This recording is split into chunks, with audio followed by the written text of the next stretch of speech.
Okay, hey, Anna Gremling here with the Indianapolis IMPO. Today for Transportation in 2, we have Deputy Director Sean Northup. What's kind of, when you think about 2020, what is one of your highlights? So aside from remembering COVID for 2020, the big thing I think that we're going to always think back to in 2020 is it's the year we separated from the city of Indianapolis and became an independent organization.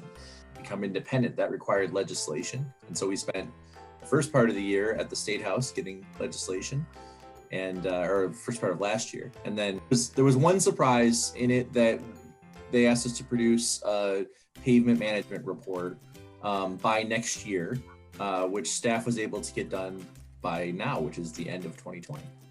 Yeah, super exciting, right? To be able to say we did it. It was a little bit outside of what our norm is, right? Because we normally don't deal with the State House very often, but that we were able to kind of get what we needed. So one of the other things I think about is, I know it feels like we've done a lot with the bike and the PED plan this year. I know we just adopted the bike plan. Any highlights from that for you? I know we did some public involvement.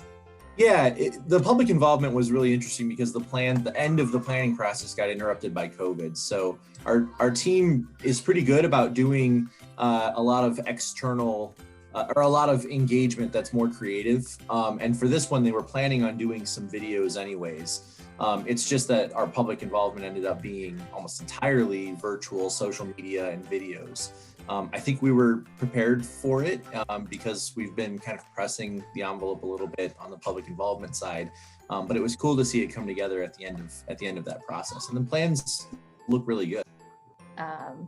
One of the other things I wanted to talk about, because I feel like it's our first toe into displaying information, is dashboards. We spent quite a bit of time on both a safety dashboard with and a TOD dashboard. And we're going to be going into those later in future Transportation in 2, but it is something that we did tackle this year. So those are just a few of the things that we've worked on in 2020. I think that we wanted to highlight. Stay tuned. We have more exciting things coming for 2021.